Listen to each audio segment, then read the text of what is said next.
Welcome back to my channel. आप है मेरे यानी प्रियंका के साथ। गाइज, आज के इस वीडियो में मैं आपके लिए एक नहीं दो नहीं बल्कि पूरे 5 स्ट्रक्चर लेकर, यस गाइज, आपने बिल्कुल सही सुना, 5 डिफरेंट स्ट्रक्चर आज के इस वीडियो में हम करने वाले हैं।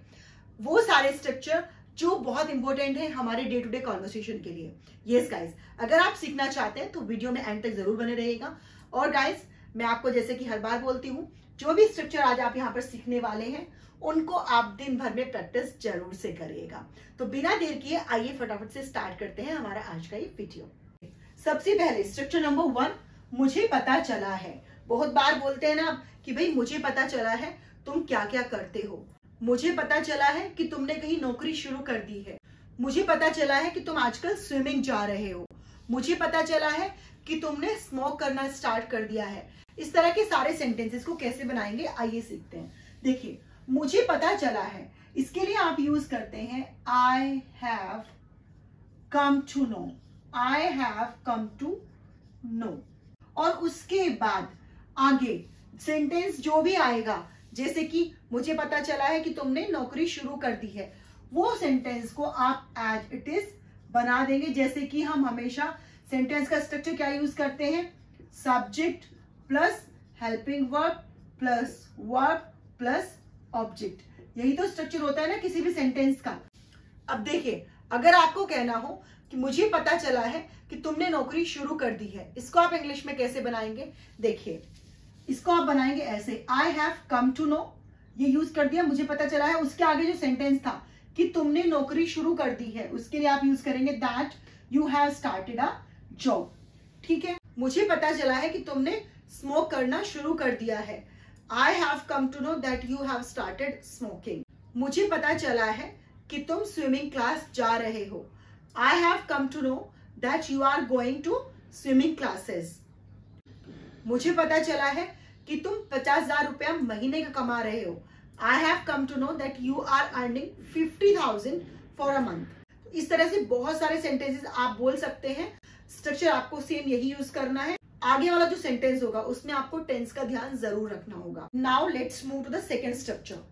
कोई फायदा नहीं है। कोई फायदा नहीं है, इसके लिए हम यूज करते हैं it is no use plus verb में आप ing लगा देते हैं एंड देन अगर कुछ बचता है लास्ट में तो आप ऑब्जेक्ट का यूज कर देते हैं। कैसे बनाएंगे इस तरह के सेंटेंसेस को? फॉर इंस्टेंस, आपको कहना हो वहां जाने का कोई फायदा नहीं है, तो कैसे बनाएंगे? देखिए, सबसे पहले आप यूज कर देंगे यही इट इज नो यूज का। उसके बाद वर्ब में ing मैंने कहा तो यहाँ पर गोइंग और ऑब्जेक्ट क्या बचा, there. It is no use going there. Suppose आपको कहना हो कि भाई घर का कितना भी काम कर लो उसका कोई फायदा नहीं है, तो आप कैसे बोलेंगे? It is no use doing household चॉर्स।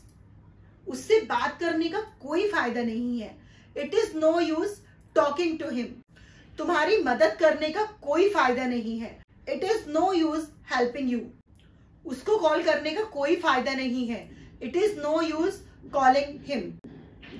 इस तरह से आप बहुत सारे सेंटेंसेस बना सकते हैं। एक सेंटेंस आप लोग कमेंट बॉक्स में कमेंट करके बताइएगा। बिना प्रैक्टिस किए इंग्लिश सीखने का कोई फायदा नहीं है। इसको आप इंग्लिश में कैसे फ्रेम करेंगे कमेंट बॉक्स में कमेंट करके जरूर से बताइएगा। और गाइज, अगर आपको वीडियो पसंद आ रही है तो गाइज वीडियो को लाइक करते हुए चलेगा, शेयर करिएगा।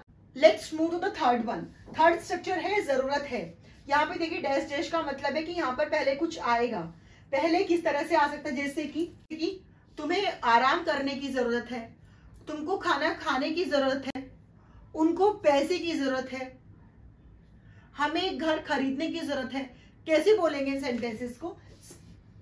यहाँ पर आप स्ट्रक्चर यूज करते हैं। सबसे पहले सब्जेक्ट जो भी होगा, जिसको भी जरूरत होगी, उसके बाद आप यूज करते हैं नीड टू। जरूरत है, इसके लिए हम यूज करते हैं नीड टू का। उसके बाद आप वर्ब की फर्स्ट फॉर्म यूज करेंगे, मतलब वर्ब का बेस फॉर्म यूज करेंगे एंड देन आप ऑब्जेक्ट का यूज कर देंगे। एक्चुअली यहाँ पर जिसको मैं वर्ब बोल रही हूँ ना, ये एज ए ज्यूरेंट काम करते हैं, क्योंकि यहाँ पर मेन वर्ब के तौर पे नीड का यूज हम ऑलरेडी कर चुके हैं। तो टू के बाद आने वाली जो वर्ब होती है उसको हम ज्यूरेंट बोलते हैं। ये एक बिल्कुल डिफरेंट टॉपिक है, इस पे मैं वीडियो आपके लिए लेकर आऊंगी। तो यहाँ पर आप फिलहाल ऐसे समझिए कि सब्जेक्ट के बाद नीड टू, देन वर्ब की first form and then object. जैसे कि आपको कहना हो कि तुम्हें आराम करने की जरूरत है, तो कैसे बनाएंगे आप? यू नीड टू, वर्ब की फर्स्ट फॉर्म मैंने बोला काम क्या हो रहा है? रेस्ट लेना, take rest, you need to take rest. हमें घर खरीदने की जरूरत है, we need to buy a house. आपको अंग्रेजी की बहुत बहुत ज्यादा प्रैक्टिस करने की जरूरत है, you need to practice English more and more. हमें कार खरीदने की जरूरत है, इसको आप कैसे फ्रेम करें, इसको भी आप कमेंट बॉक्स में कमेंट करके जरूर से बताइएगा। Now let's move to the next structure. देखिए यही तो के आगे मैंने डैश यूज किया हुआ है, मतलब इसके आगे कोई बात बोली जाएगी, जैसे कि यही तो वो घर है जिसकी मैं बात कर रहा था, यही तो वो इंसान है जिसके बारे में मैं सोच रहा था, यही तो वो बात है जो मैं तुम्हें बताना चाहता था, यही तो वो राज है जिसे मैं सुनना चाहता था। इस तरह के सेंटेंसेस के लिए हम ये स्ट्रक्चर यूज करते हैं, जहां पर हम यही तो इसके लिए यूज करते हैं, क्या इसके लिए यूज करते हैं? दिस इज व्हाट, और उसके आगे जो भी सेंटेंस दिया हुआ है उस सेंटेंस को यूज कर देते हैं एज पर टेंस।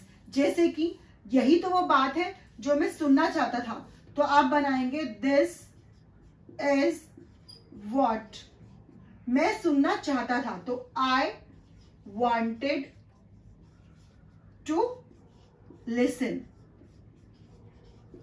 ठीक है, यही तो वो बात है जो मैं तुम्हें बताना चाहता था, this is what I wanted to tell you. यही तो वो बात है जो वे जानना चाहते थे, this is what they wanted to know. यही तो वो जगह है जहां मैं तुम्हें लाना चाहता था, तो यहां पर आप क्या करेंगे? व्हाट की जगह पर आप यूज कर देंगे वेयर का। अगर आप प्लेस की बात करते तो वहां पर आप वेयर लगा देंगे। यही तो वो जगह है जहां मैं तुम्हारे साथ आना चाहता था, this is where I wanted to come with you. यही तो वो खेत है जहां हमने बीज बोए थे, this is where we sow the seeds. तो इस तरह से आप जब जगह की बात करेंगे तब आप वर्ड की प्लेस पर वेयर का यूज कर देंगे। अब एक एग्जाम्पल सेंटेंस आप बनाइए, यही तो वो प्लेटफॉर्म है जहां से हम अंग्रेजी सीखते हैं। इसको आप कैसे बनाएंगे कमेंट बॉक्स में कमेंट करके बताइएगा। Now let's move to the next one. देखिए सारा खेल, उसके बाद डैश डैश एंड देन है। किस तरह के सेंटेंसेस होंगे? जैसे कि सारा खेल पैसे का है, सारा खेल हिम्मत का है, सारा खेल नॉलेज का है, सारा खेल स्किल्स का है। कैसे बोलेंगे इस तरह के सेंटेंसेस को? बहुत इजी स्ट्रक्चर है, ऑल अबाउट। आपको लग रहा होगा ना कि बहुत इजी से सारे स्ट्रक्चर हैं। यस गाइस, इजी है, बट जब तक आप उनको यूज में नहीं लाएंगे, प्रैक्टिस नहीं करेंगे, तब तक आपके लिए वो हार्ड ही रहेंगे, तब तक आपको वो टफ ही लगेंगे। सो बेटर है मेरे साथ साथ आप प्रैक्टिस भी करते हुए चलिए इनको। देखिए कैसे बनाएंगे इनको आप। सारा खेल इट्स ऑल अबाउट, और उसके बाद प्लस जिसकी भी बात हो रही है, मतलब जो भी ऑब्जेक्ट है उसको आप यूज कर देंगे। बस बहुत सिंपल है, इट्स क्वाइट इजी। जैसे कि सारा खेल ज्ञान का है, तो कैसे बनाएंगे आप? इट्स ऑल अबाउट,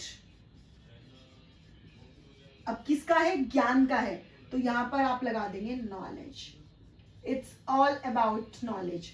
अगर आपको कहना हो सारा खेल पैसे का है, इट्स ऑल अबाउट मनी। सारा खेल किस्मत का है, इट्स ऑल अबाउट लक। सारा खेल प्रैक्टिस का है। यस गाइस, इंग्लिश तो स्पेशली सारा का सारा खेल है ही प्रैक्टिस पे बेस्ड। जितना ज्यादा आप प्रैक्टिस करेंगे उतना फ्लुएंट आप होते जाएंगे। तो इसको बोलेंगे इट्स ऑल अबाउट प्रैक्टिस, या फिर English spoken is all about practice. Yes guys, इस तरह से आप बहुत सारे ढेरों सेंटेंसेस फ्रेम कर सकते हैं। मैं सिर्फ और सिर्फ लिमिटेड सेंटेंसेस ही फ्रेम करती हूँ ताकि वीडियोस ज्यादा लंबे ना हो, बिकॉज मैंने नोटिस किया है छोटे वीडियोस देखना लोग प्रीफर करते हैं, लंबी वीडियोस के साथ जाना कम पसंद करते हैं। जबकि अगर आप एक्चुअल में पोटेंशियल लर्नर हैं तो आपको लंबे वीडियोस को बहुत पेशेंस के साथ देखना चाहिए, तभी आपका स्पोकन जल्दी और बेहतर वे में फ्लुएंट होगा। एनीवेज, आज का ये वीडियो मैं यहीं पर ओवर करती हूँ। मिलती हूँ आपसे एक बार फिर से नई वीडियो नए स्ट्रक्चर के साथ। Till then keep learning, keep practising. जय हिंद, जय भारत।